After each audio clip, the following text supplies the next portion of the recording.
What up, Wizards? It's Dev and Ziggy. We're from Mtg. We like it of Magic, and today we are finally getting back to what made this channel in the first place. And personally, what I feel like I do the best, and that is make the best decks you can on as little money as possible.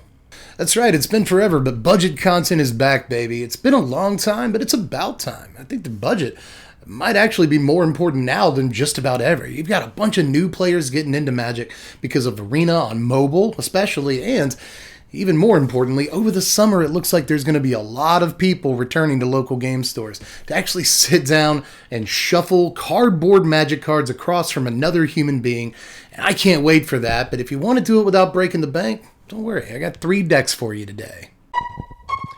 And I'm your favorite Magic channel's favorite Magic channel. Best believe that the professor go bananas for my deck techs. I come correct like a porn star, slicing up all these other suckers with my sword mark. Oh, and remember to like and subscribe, share it around social media, do all this stuff. Self-promotion's important, but I'm not going to do too much here at the beginning of the video because we got a lot of content to cover. I got to go through 3 decks, and I'm going to give you a game from each of those as kind of proof of concept. So we got a lot to talk about, and I want to go ahead and start things off with the deck that is half man, half beast.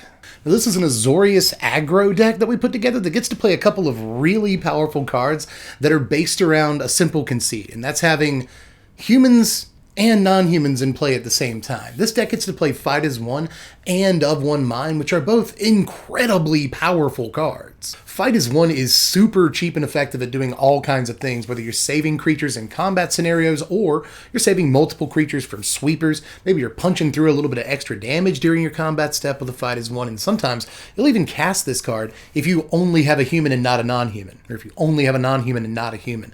It's effective enough at 1 mana to be good even if you're targeting just 1 creature with it, but when you target 2, it can lead to some extreme blowouts, and Of One Mind is a ridiculous card too. Just 1 mana to draw 2 cards is unbelievable, and even when you have to cast it at its divination rate, you're kind of okay with that if you top deck it in the late game because it's just gas that's going to keep you going. Of course, the deck needs a bunch of humans and non-humans to actually make this work out. So let's look at our non-human suite real quick, which consists of 4 Fairy Guide Mother, 4 Usher of the Fallen, and 4 Clarion Spirit. 12 total non-human creatures, and they're all really, really good creatures. Fairy Guide Mother and Clarion Spirit work particularly well together, as do pretty much any adventure creatures with Clarion Spirit. So we got that going for us, but Usher of the Fallen is just the best white 1-drop in the format, and very interesting that it can make a human if you don't have any other humans out. So keep that in mind, you've got that ability. We've actually got more humans than non-humans. And when I started building the deck, I thought it'd be the other way around, but we've got a really good complement of humans to choose from, starting with 4 copies of Giant Killer, the only non-land rare in the deck, and it's only about $1 right now. Now, I would say you don't have to play this card, but it's really, really good. You know, creatures like Lovestruck Beasts and other big dudes our opponent can just plop down and ruin our combat plans are very good against us. So sometimes it's great to have removal on a body in the form of Giant Killer. And by the way, it's another adventure creature that works really well with Clarion Spirit. Now, the rest of our human suite looks a little weird to some eyes, I'm sure. We're playing 4 copies of Seasoned Hallowed Blade, which is perfectly typical, but we're also playing 4 copies of Arden Veil Tactician and 2 copies of Jubilant Skybonder.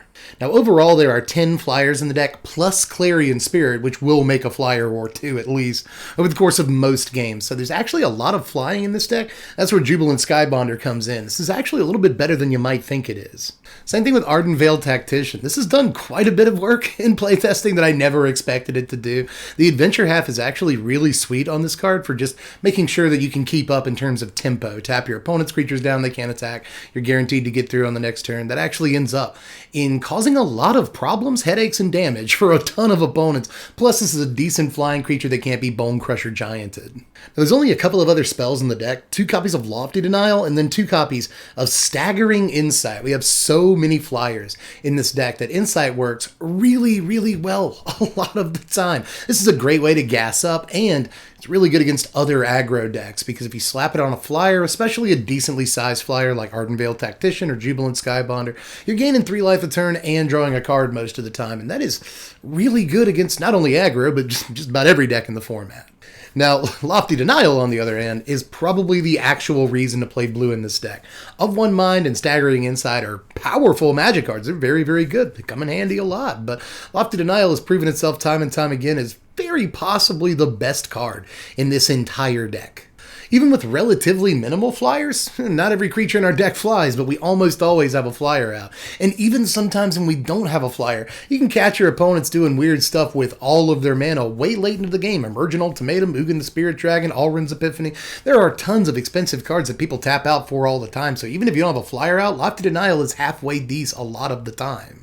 And you probably want to see the lands eventually. It's a bunch of islands and plains, but I'm also allowing myself 4 Hingegate Pathway here, and all of our 2-color budget decks, you're going to see pathways, because these are only a couple of dollars a piece in most situations, and they're really important to play in these 2-color decks, so splurge on pathways, it is worth it. But if you need to see the deck in action, I totally understand that. So I got a game for you to watch here that's not going to take super long, but I thought this was a good representation of what this deck does, because we get to play Fight as One and Of One Mind in this deck, and towards the end, you'll see why I think Lofty Denial is the best card in the deck.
Pretty decent game altogether. It's not often that aggro decks play through 3 Birth of Melodius, 2 Maze Mind Tomes, and an Ugin the Spirit Dragon, but this is a deck that can actually pull that off.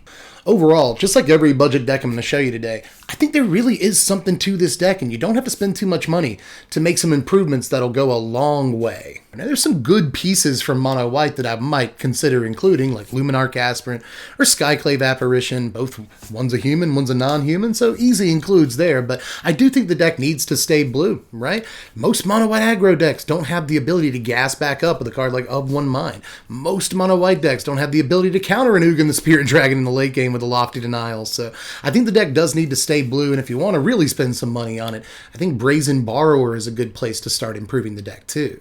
But I promised you 3 decks today, so I gotta shut up about the first one. Go ahead and get to the second one, which is based around, in some ways, a card that I've been looking hard at since it came out, and it's seen no real play, but I wanted to try this card out, see if it was good enough, and it has surprised me in a lot of spots, and that is Arnie Slays the Troll. Now, on the first chapter, it's removal. 2-mana removal isn't bad in and of itself, but on the second chapter, it just ramps you and makes a creature bigger. The third chapter, where you gain life, hasn't really come up in most games. It doesn't really matter that much. on a lot of board states, but the first two chapters, especially the second, are very, very good. You'd be surprised how often you need just that one little extra mana that this card provides on the second turn it's in play. And you'd be surprised how good it is to make a creature just a little bit bigger. And that's because some of the creatures we're playing are Coam Hellhound, Fireblade Charger, and Brushfire Elemental. The second chapter of Arnie Slays works really well with all of these. As far as the landfall guys go, right, if you put the counters on a Coam Hellhound, well, it always has power and toughness, regardless of whether or not you dropped a land, which is pretty interesting, right? It can attack profitably when you miss a land drop, and it can even block profitably, so that's always good. And on Brushfire Elemental, you can start doing some real damage, even if you don't hit land drops, because this will just breeze through small creatures unblocked and start dealing 3 a turn. Again, even when you don't hit the land drops. That's pretty good in and of itself. But when it comes to Fireblade Charger, put the counters on it, suddenly it's a pretty decent creature that you only spent 1 mana on, and if your opponent does kill it, you're bolting something. But of course, that's not all the creatures in the deck. We've also got 4 copies of Jaspera Sentinel, 4 copies of Hall Monitor, and 4 copies of Rimrock Knight. Rimrock Knight works really well with Fireblade Charger too, on blocks and attacks and stuff like that. To deal extra damage or bolt something out of nowhere, just Rimrock. Always a decent card. And it's nice to have combat tricks that only cost 1 mana in this deck. We need to push through damage a lot of the time, and we really don't have access to like an Embercleave or anything like that. So sometimes Rimrock Knight is our best bet at doing some real damage in combat, and it's a decent creature in and of itself. But Jaspera Sentinel is a card that has impressed me over and over. All of our most ridiculous starts are because of Jaspera Sentinel. It's really not uncommon to Jaspera Sentinel on turn 1, and then turn 2, you drop a land, you play another 1-drop, and then you tap the remaining land and your 2 creatures to play like a Brushfire Elemental, and then you just explode it onto the board on turn 2. These are the starts that we like. You can also do things like turn 1 Sentinel into turn 2 creature Arnie Slays the Troll, and that is also a very serious thing to set up with. But I gotta pay some attention to Hall Monitor too, because this card has impressed me a number of times. You'll see in the example game that it does a little bit of work for us there, but the number of games that this has kept a Lovestruck Beast or another big creature from blocking is now uncountable at this point. It's just maybe one of the best Raging Goblins ever printed. But we're still not quite done with creatures in the deck, because I'm also playing 2 copies of Underworld Ragehound, 4 copies of Bolthound, little dog synergy going on there, and then 2 copies of Grumgully, because every single one of our creatures is a non-human, and this is an interesting, way of getting a little bit of extra reach in the late game, making our creatures bigger and whatnot. And then Bolthound is also basically reach, but it's not necessarily in the late game. By the way, I'm not referring to the mechanic reach. I'm referring to the concept of being able to push through damage in the late game to close the game, right? That's the reach I'm talking about. And Bolthound and Grumgully both provide pretty adequate reach through that definition at least. And sometimes Bolthound can come down on turn 3 when you've already got a board full of creatures. Remember Jaspera Sentinel into turn 2 creature, turn 3 Bolthound, and suddenly you're dealing a bunch of damage on that attack step. Underworld Ragehound can do a little bit of work, but obviously maybe you want to consider Phoenix of Ash if you want to upgrade this slot in the deck. But Underworld Ragehound is actually a little bit better than you might think. Oh, and finally, we'll finish off the deck with 4 copies of Shock. I ought to let you know about that. Little removal can go face, just the 1 mana, so you can cast it off of the second chapter of Arnie Slays. They're good. Play some Shock. Shock's a decent Magic card, it actually is. But let me go ahead and show you a very fast, blink and you'll miss this game, real quick, that says proof of concept, because this deck is blindingly quick.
I wish we'd have gotten some cool Jaspera Sentinel start there to show you how powerful that card is, but I think that game still does a good job of showing you how good Hall Monitor and Brushfire Elemental and Bolt Hound all are in this list, and how crazy our starts can get compared to, say, our opponent's start in that game. It also showcases Arnie Slays the Troll, which is the card that I wanted to highlight the most. And I think of a lot of the games that I recorded, that's probably the one where Arnie Slays ended up bodying the opponent the most in the long run. So I think that's a good example game, but all of the cards that I said were impressive have been impressive in multiple games. Now, I've already talked about how you can upgrade this deck a little bit with Phoenix of Ash, but I also think you probably want Bone Crusher Giant in this deck. And I almost included it, right? I mean, I gave myself 4 non-land rares in the first deck. I could have given myself Bone Crusher because I think it's only like $1 too. It's a relatively cheap card, but I wanted to really try to make this one just commons and uncommons, and I think we made a really good deck. But of course, you could always go a little bit more Gruul Adventures with this one if you wanted to. Add Embercleave, add Great Hinge, go crazy. You can add things like Lovestruck Beast, Edgewall Innkeeper, Bone Crusher. Go nuts if you want to, but I do think you want to keep Arnie Slays and Jaspera Sentinel when you're first testing this deck, just so you can really get a feel for how powerful those cards are.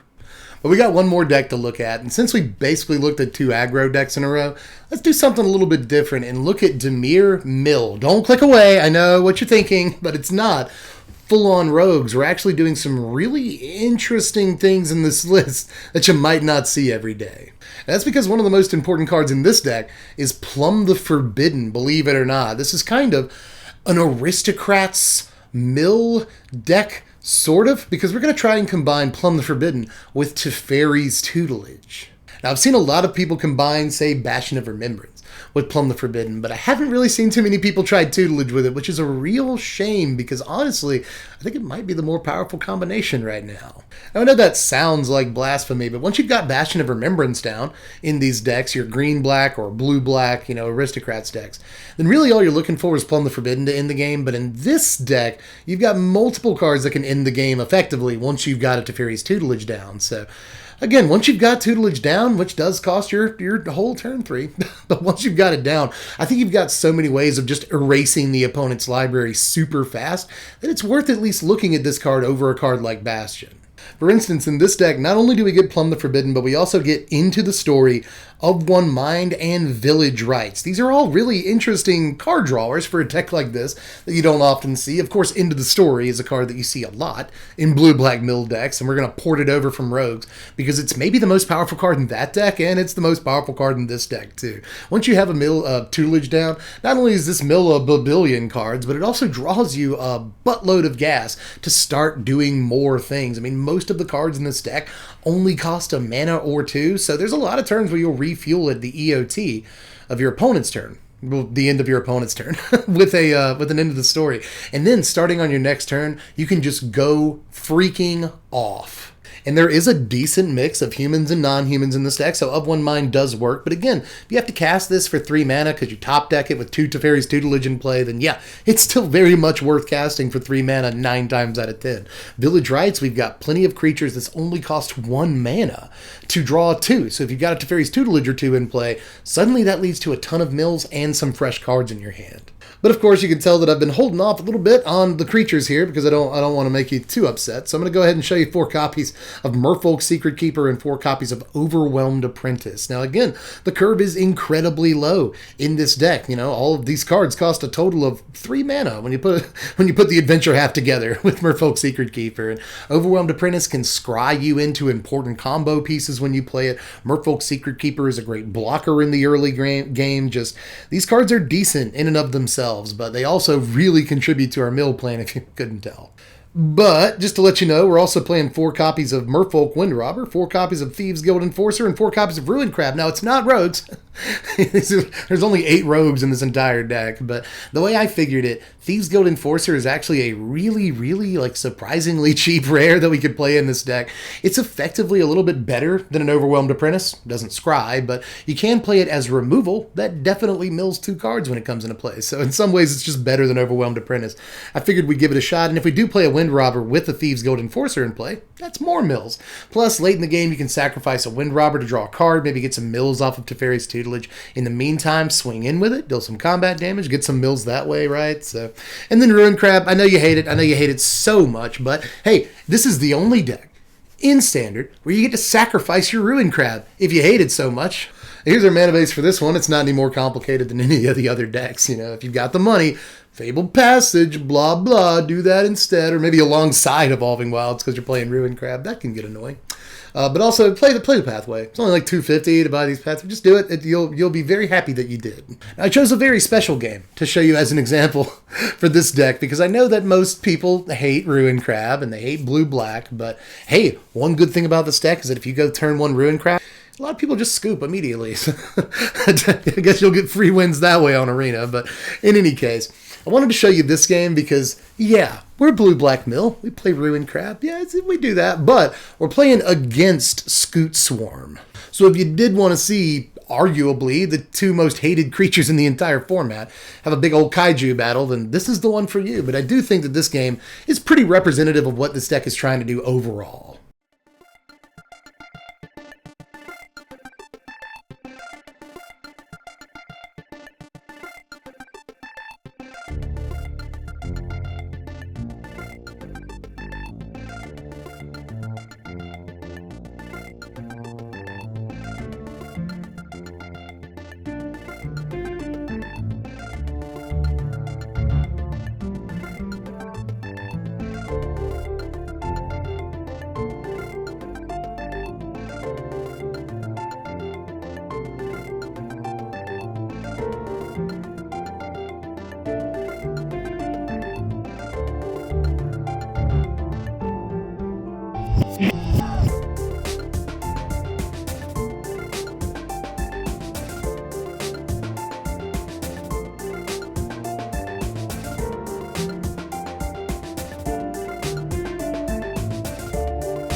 It's actually a really close one. One more turn, right? But that's how Mill operates.